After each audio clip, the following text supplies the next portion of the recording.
Gage trashes his dad's truck, and Brandon ghosts a fifth grader on this week's horrifying episode of Backstage.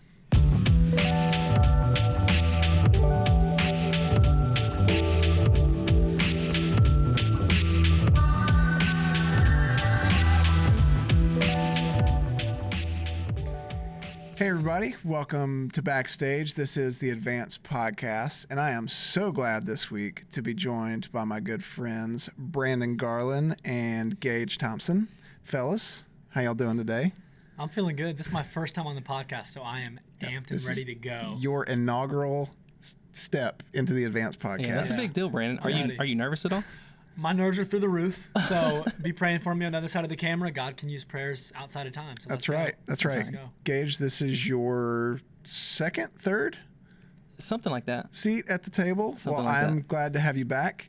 Well, we wanted to sit down and talk today about this concept called the art of neighboring, which is something that Forest Hill as a whole, like our entire church, as well as 90 plus other churches in the Charlotte area are doing this October. So we have decided that all these churches in and around Charlotte are going to be teaching the same message series. And that's both for like big boy church for adult world and also down through, advance with students and big kids and little kids. So like the entire family at every church that is participating in this is learning about the same thing. So I thought this would be like a cool time to sit down and talk about neighbors and friends and all that stuff, because growing up before my parents moved to like a farm, I had a ton of friends in the neighborhood. That was the friend group. It was based on proximity because I didn't have a phone, so I wasn't texting anybody. It was like who you were in class with and then who you were neighbors with. So were you boys, either of you ever hanging out with did y'all have like the neighborhood gang thing going on?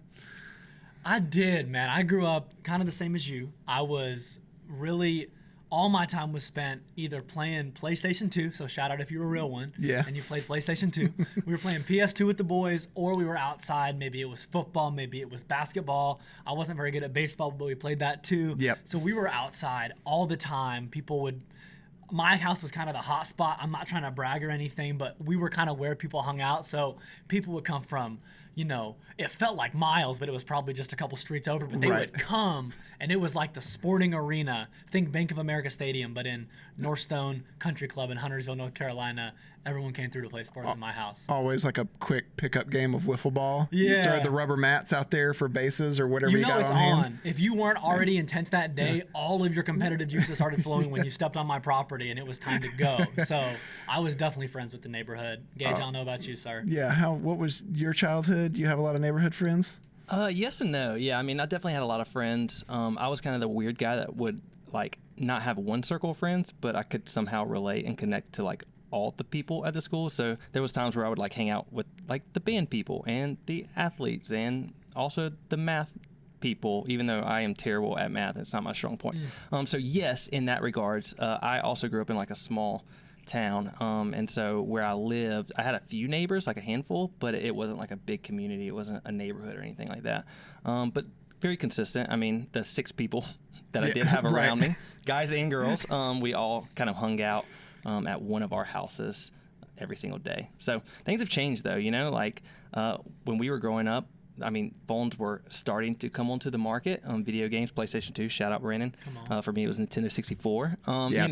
We're starting to come out and be a lot more popular. But for the most part, it's like if you wanted to have fun, if you did not want to be bored out of your mind, like you had to get outside and find friends to play with. So Did you ever get into trouble?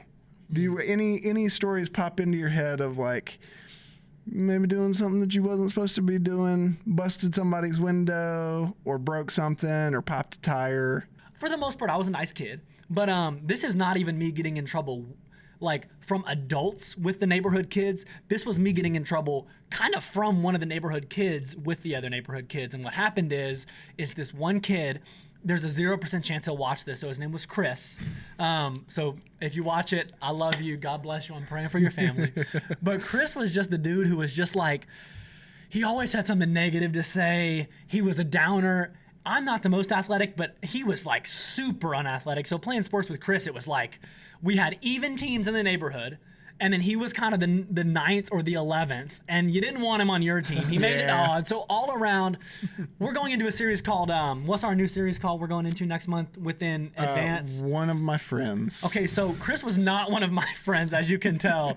The church's series is called The Art of Neighboring. This story is kind of like it's the opposite of The Art of Neighboring. This is the art of being a terrible person. And we just decided one day, we always invited everybody, and we kind of made it fair. Sometimes we'd ride around our bikes in the neighborhood to invite people.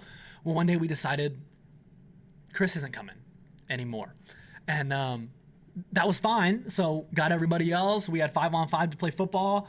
And I kid you not, you could see about half of our backyard from the street. The other part was covered by my house. We were playing football. We happened to be on the side of the field that could be seen from the street.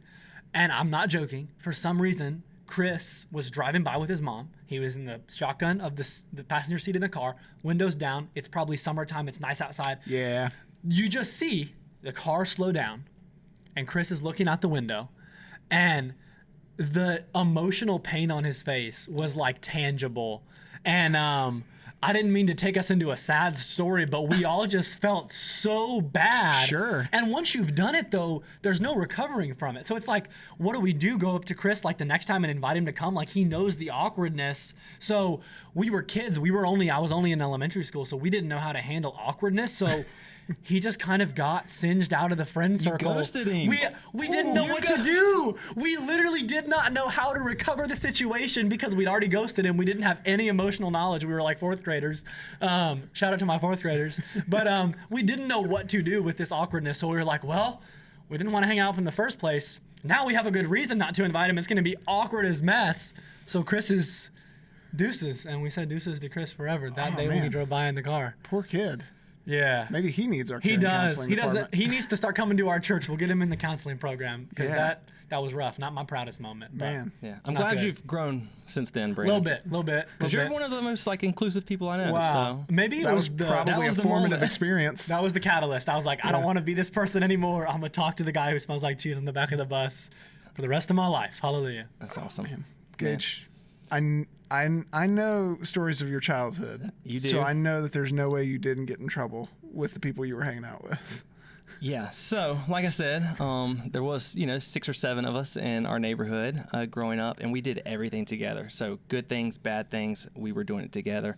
There was times like you said, Brandon, where we'd be mad at one another, or one person might not fit in, or we wouldn't want to invite someone to come be a part of whatever activity that we were doing.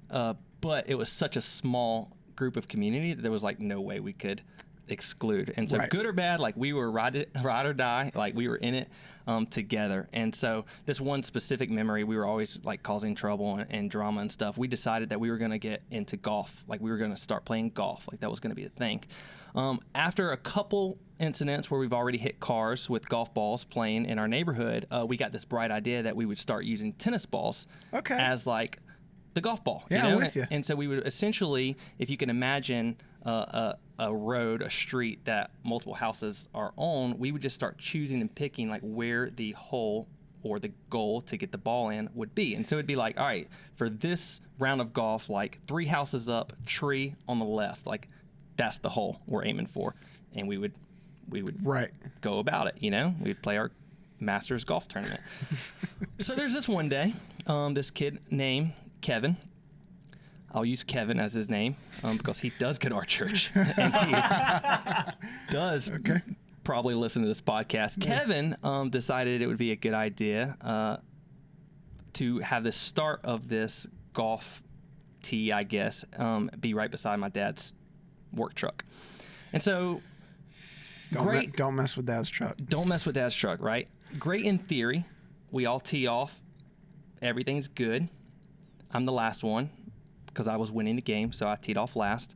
I swing the golf club. It slips out of my hand, and the golf club goes straight into... The window would have been great. It went straight into the side of my dad's brand new truck and left a massive dent in it. And so, needless to say, that was the last day we had a Masters golf tournament in my neighborhood, which didn't stop us. Yikes. We were in it together. Everyone got in trouble together. So we just had to adjust. So they didn't just scatter as soon as you did that? Oh, yeah. We all scattered, me included. But over time, the truth came out. We all got in trouble. It was good. Now flip that story.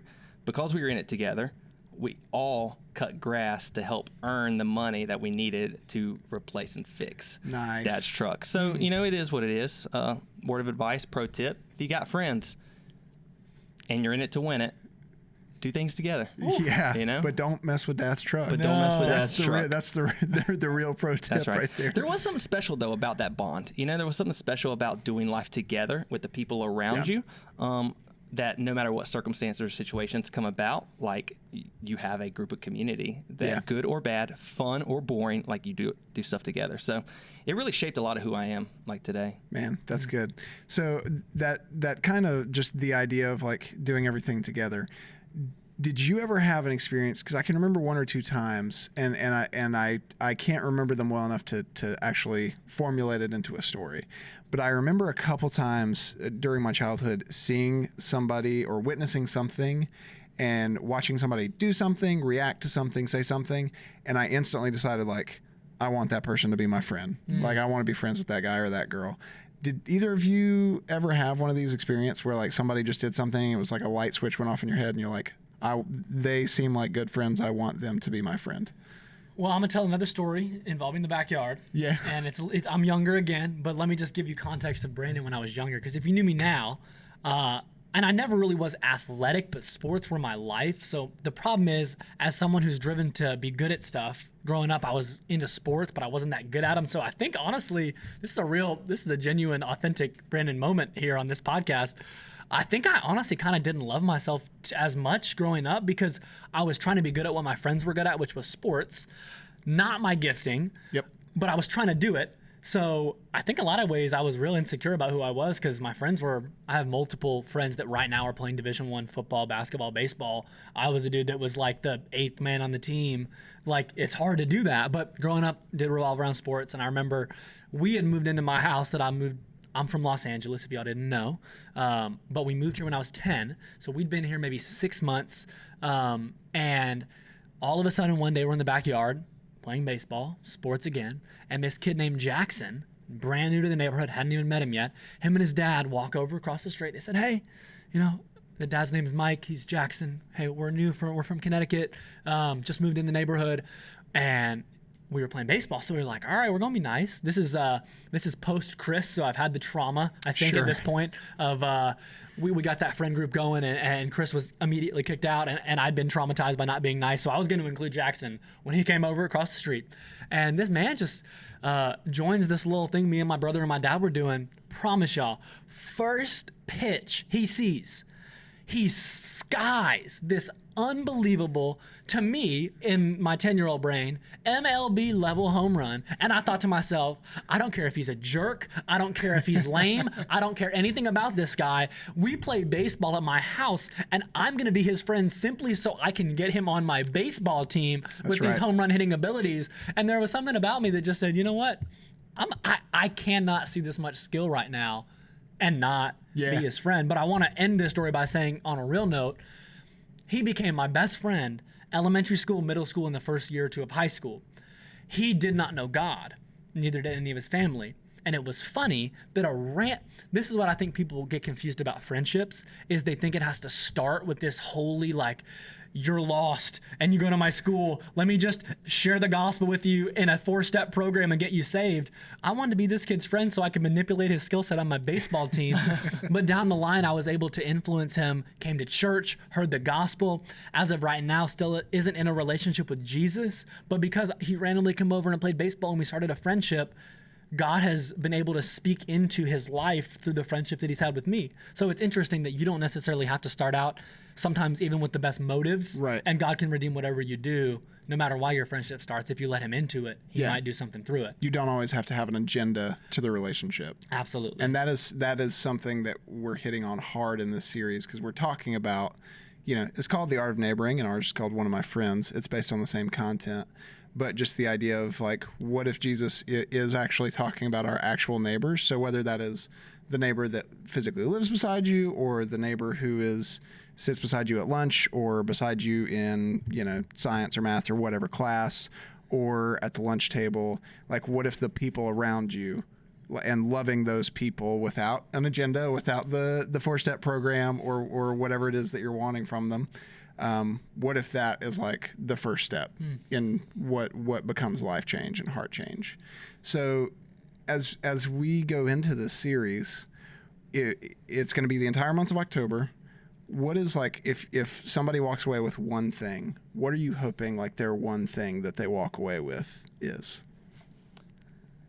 I need to go back to Brandon's story. Yeah. Sorry to throw you under the bus here. This is kind of, I think, one of the hopes that I wish students would walk away with, or I'm praying students walk away with, because what you said, Brandon, was the thing that you enjoyed, which was sports and baseball, whether you're good at it or not. Like, that was the on-ramp for you to start to influence the people around you. And so I really hope that our students would use whatever opportunities, whatever they're passionate about, whatever gifts that they have, and just start to re-identify them as not only being, I'm good at baseball, so I'm going to play baseball, but re-identifying them as, I'm good at baseball, and on my baseball team, there's a lot of people that I have the ability to influence and to reach, and you know what I mean? Like, point people to Jesus. And so if you're great at math, use math. Like, use math to influence the people around you. Instead of picking on that kid in your class that's not good at math, which was me, I'm terrible at math, what would it look like for you to use your abilities to do math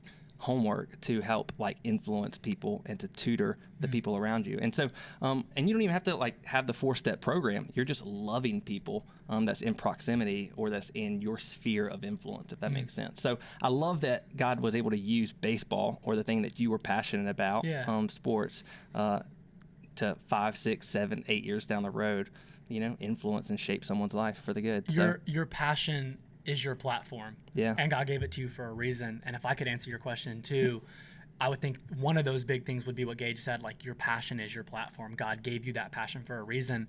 And I think the second one would be to touch on what you said, your place is your platform. Yeah. God didn't randomly put you, my growing up address was 14124 Bramborough Road. He didn't put me in that place for no reason.